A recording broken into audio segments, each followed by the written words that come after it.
You can see two pictures here. Do you identify what they are?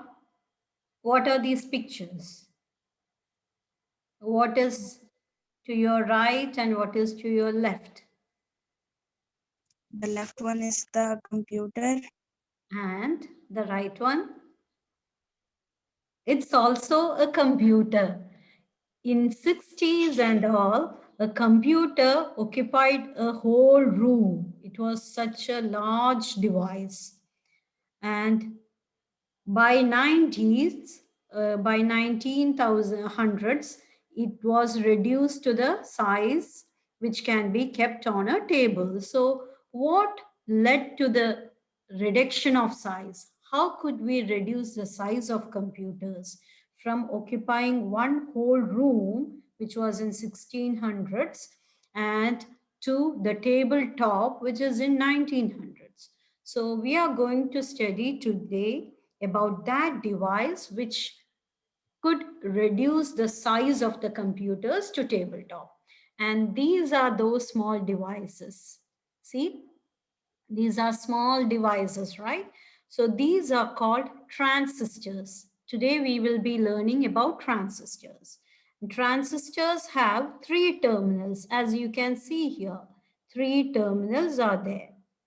We have already learned about diodes. Diodes have how many terminals? Two. One P and one N type semiconductor joined together.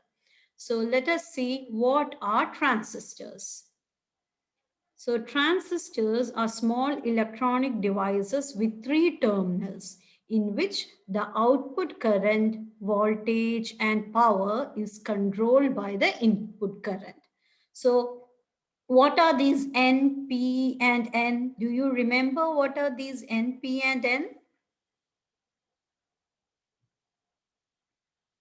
These, Yes, what are they? these are the PN junctions. Yes, these are PN junctions because we already learned about PN junction diode. See how many PN junctions are here? Here there is one PN junction, there is another PN junction. So two PN junctions attached together forms one transistor.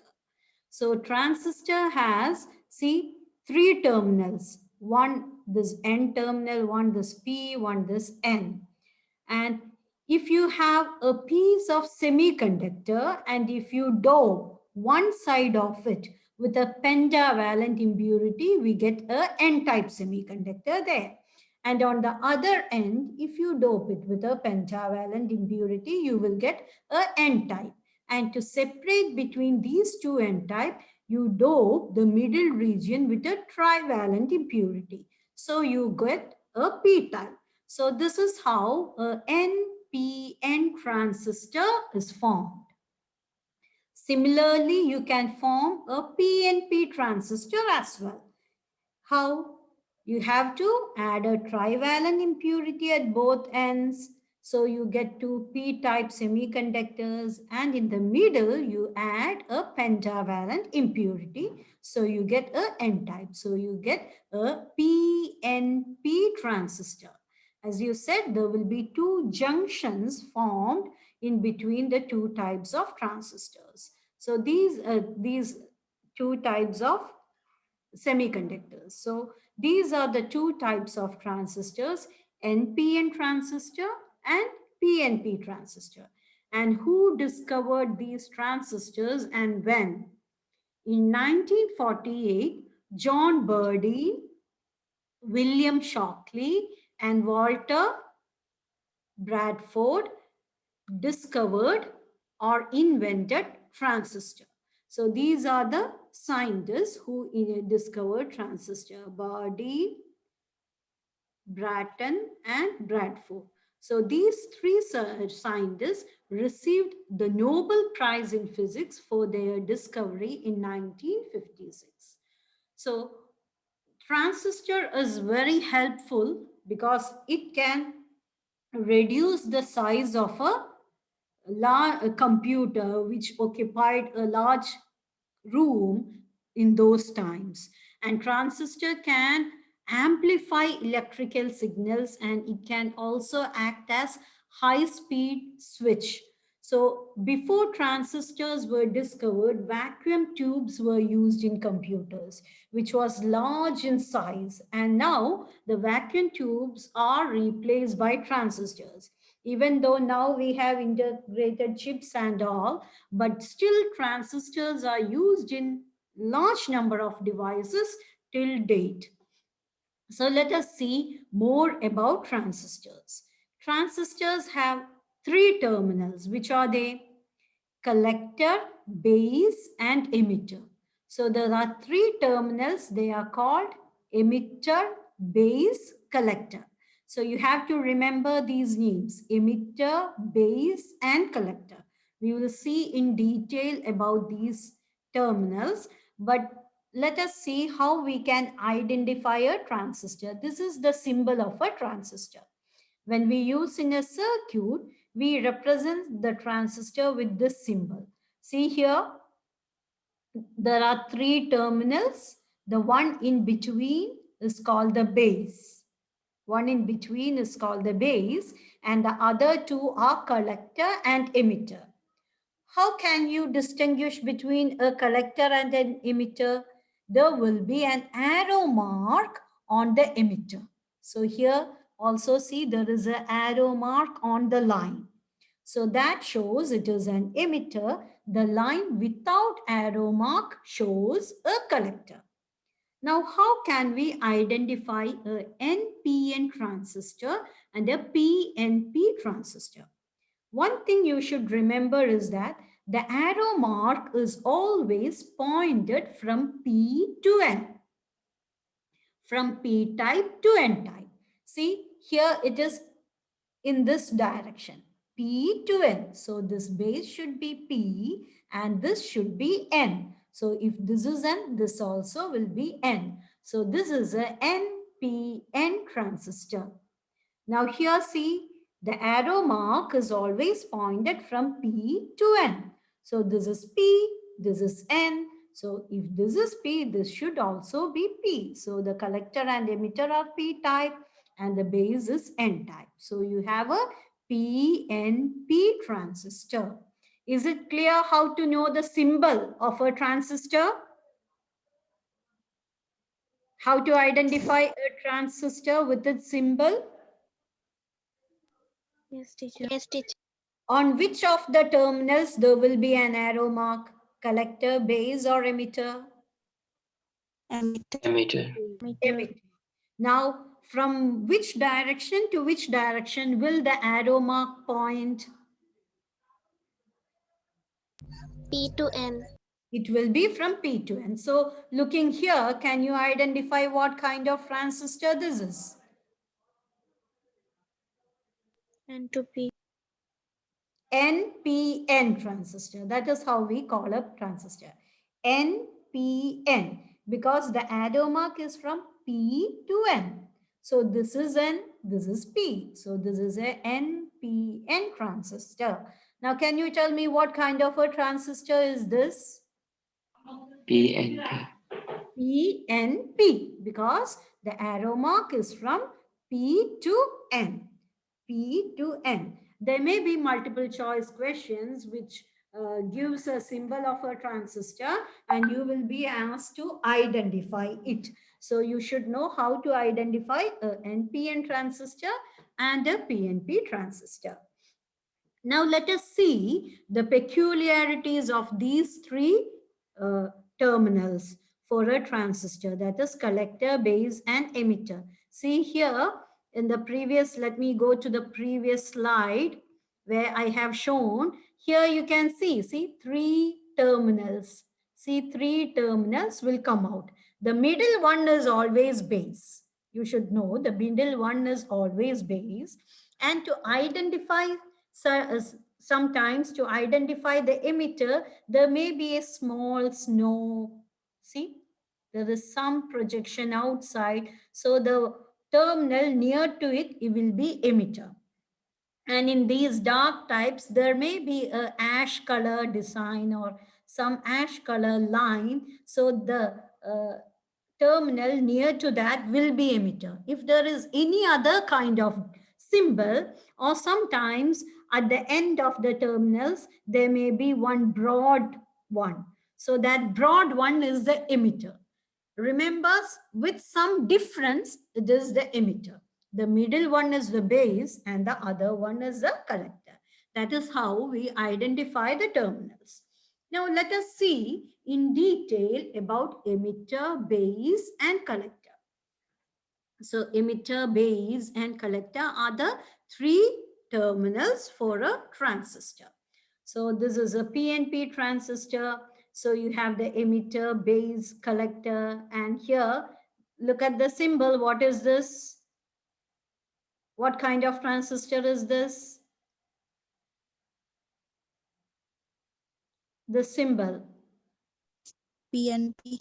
Yes, it is PNP. See, P to N, but it's already written there. But still, notice that the arrow mark is near the emitter, and also arrow mark points from P to N. So this is P, N. So next one will be P. So it will be PNP transistor. Similarly, here, see, the arrow mark is near the emitter. What kind of transistor is this? What kind of transistor is this? It's NPN. NPN. NPN. Again, the arrow mark is from P to N. So this is NPN. That is how you have to identify a transistor. Now let us see the case of emitter. Emitter terminal is heavily doped as compared to base and collector. What is meant by heavily doped? Heavily doped means a large number of impurities are added to that side. So even if it is p-type or n-type, on the emitter side, a large number of impurity is added. That's why it is called heavily doped. This is because the work of the emitter is to supply charge carrier to the collector via the base. So this is the supplier of the majority charge carriers. So there should be large number of majority charge carriers at the emitter side. So the emitter side is heavily doped, or large number of impurities are added to the emitter side. And the size of the emitter is more than base, but it is less than collector. So when we look in these figures, usually we show the size of the emitter and collector same, but in actual case, the size of the emitter will be a little bit less than the size of a collector. So this is the case of emitter. Now let us see what about base. The size of the base region is extremely small. It is less than the emitter as well as collector. So in figure also you can see that base will be a small region. And the size of the base is always kept small so that charge carriers coming from the emitter and entering base will not recombine the base region and will be directed towards the collector region. If the base is large, here the majority charge carriers will be holes. So when the holes enter the base, and if the base is large, there will be a large number of electrons available, right? So all holes may get recombined with the electrons and they will be lost. So to avoid that, the base region is kept small, just as a separation between the emitter and collector. And it is slightly doped. Large number of impurities are not added so that the holes that come from this emitter going towards the collector will not all get recombined. Some of them will recombine, but all of them will not get recombined. So that for that the base region is kept small, and also it is slightly doped. The doping intensity of base is also less than the emitter and collector. Now here also you can see there will be a large number of free electrons as majority charge carriers. So when they uh, cross the base and reach the collector, all of them should not recombine. Therefore, the base region is small region and also it is slightly doped. So the number of holes are not too large. All the electrons will not get recombined.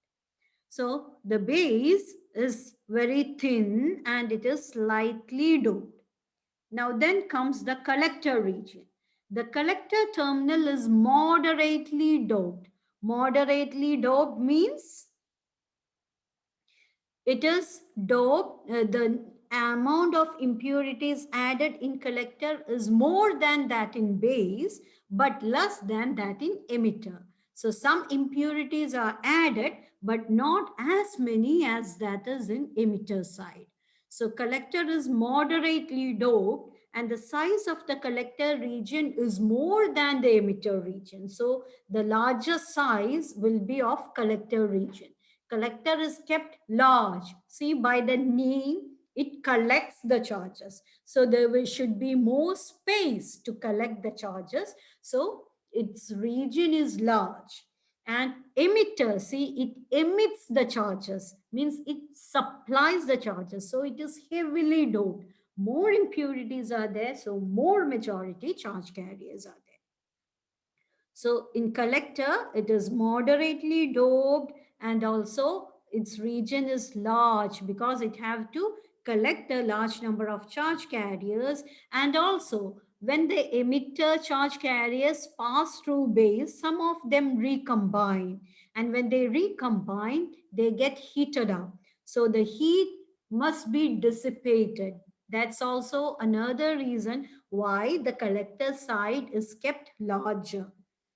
So the collector terminal is moderately doped and the size of the collector region is slightly more than the emitter region because all the charge carriers coming from the emitter recombine at base and heat is released in this process. Thus, it is necessary for the collector terminal to be large enough so that it can dissipate the heat and the device may not burn out. Is this clear to you? How the doping and the spacing of collector, emitter, and base is there. Is it clear to you? Yes. Okay, so let me ask you, which will have the largest region out of Collector. collector, right? And which have maximum doping, maximum impurities added? In which region? Emitter. Emitter, right? And the base is just the smallest one and which is slightly doped. So these are the explanation for the emitter, base and collector region. Now let us see how they are connected in a circuit. Okay, now just look here and tell me what kind of a transistor is this? Here is a symbol. What kind of transistor is this? NPN. Yes, very good. So because the arrow mark is always from P to N. So this is N, this is P, this is N. So NPN. And what kind of a transistor is this? PNP. PNP. Now, since there are three terminals for a transistor has three kinds of configuration. One is called the common base configuration, which means the base is kept common for the emitter and collector. So here you can see a NPN transistor in common base configuration, and here you can see a PNP transistor in common base configuration. Another kind of configuration which is more commonly used and possible is common emitter configuration. In common emitter will be common to both base and collector. And the third kind of configuration is common collector configuration. We will see each one of them in detail. But first, let us see common base configuration today. So this is common base configuration. Here you can see that emitter is here and the input voltage is given towards the emitter base junction. And when you draw a circuit, always remember this point. Emitter base junction is always forward biased. What is meant by forward bias? Do you remember what is forward bias? Yes. Yes, what is meant by forward bias? Mm, there will be flow of current through the diode. There will be flow of current through the diode if it is forward bias. What is the kind of connection? How will you connect the P type to which terminal, the N type to which terminal? In forward bias, the P side is always connected to positive terminal and N side is connected to negative terminal. Now, I told you the emitter base junction, in whatever configuration it is, the emitter base junction is always forward biased. See here, this is N type, this is P type. So the P type should be connected to positive and the N type should be connected to negative. So here you can see that this emitter base junction is forward bias. That is how you draw the battery or the cell. Okay.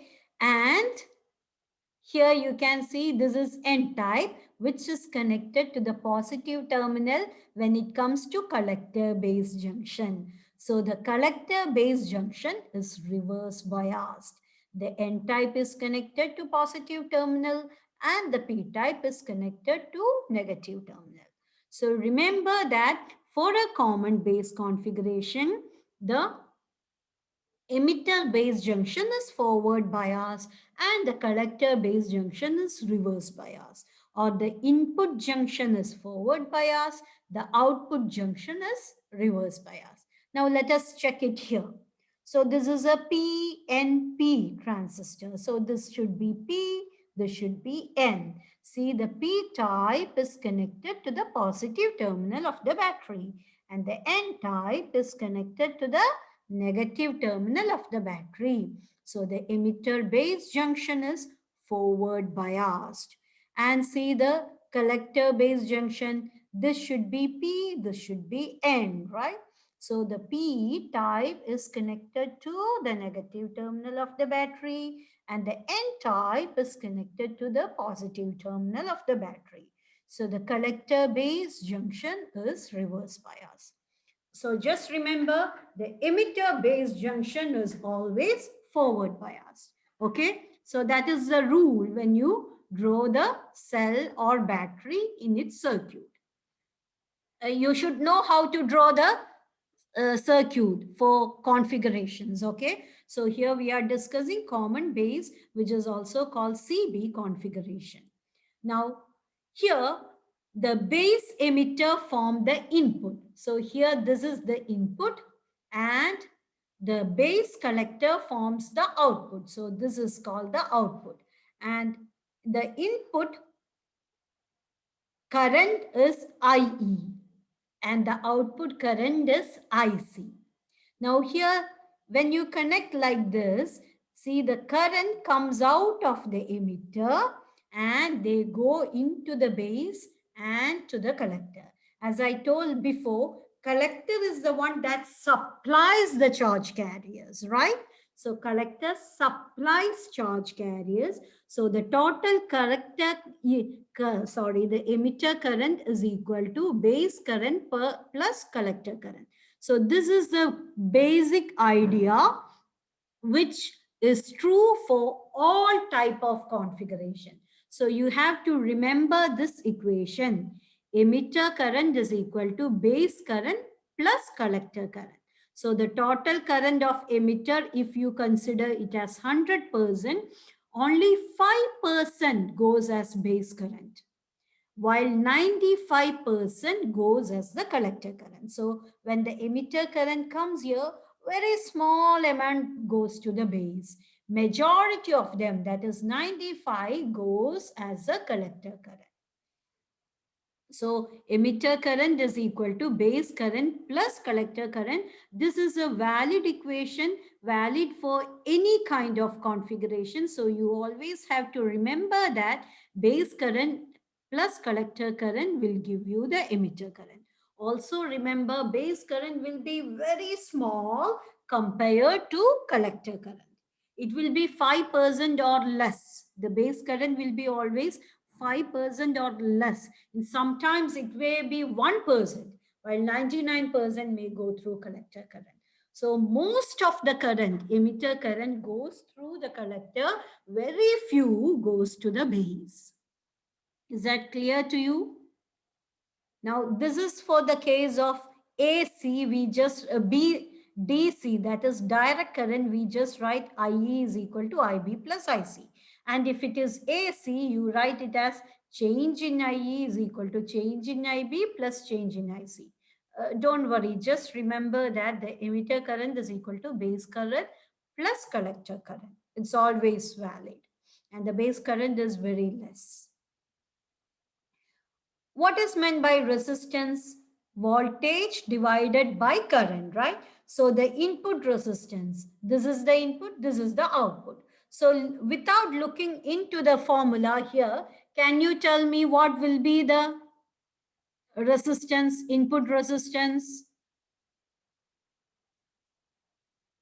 Input voltage by input current. What is the input voltage here?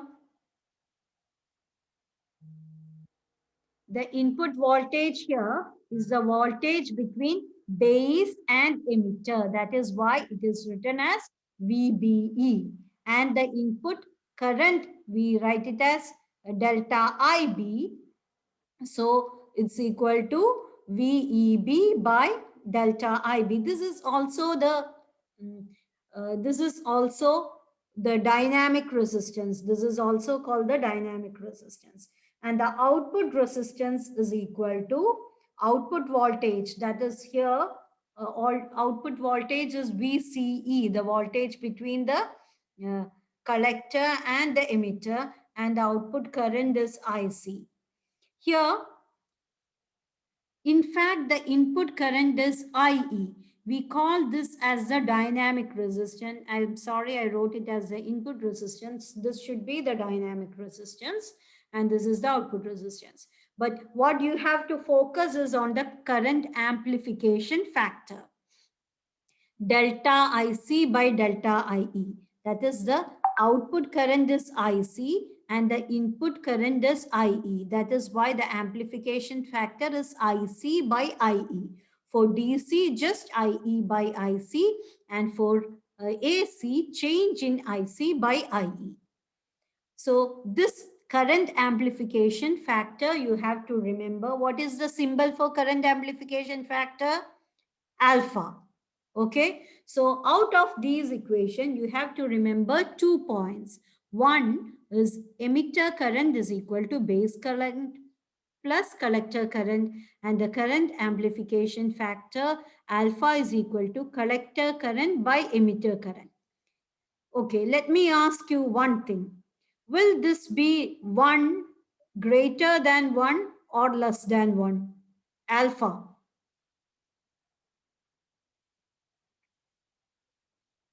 What is alpha? IC by IE, right? Which is more, IC or IE? IE. IE is more. So alpha will be equal to 1, less than 1, or greater than 1. Less than 1. It will be less than 1. So current amplification factor for a common base configuration is less than 1, which means it cannot amplify the current. Less than 1 means the input current, which is IE, is more than the output current. Amplification means increasing, right? So this cannot increase. This cannot be used for current amplification. The current amplification factor alpha is less than 1 because it is IC by IE. So is this clear to you? How we connect a common base configuration? What is the kind of bias for emitter-based junction? For emitter-based junction, Forward bias. forward bias. And what about collector-based junction? Reverse bias. Reverse bias. Which is maximum? Emitter current, base current, or collector current? Emitter Okay. current. Now, which is more, base current or collector current? Collector current. Collector current is more. And remember, emitter current is equal to base current plus collector current. And what is current amplification factor? Correct. IC by IE.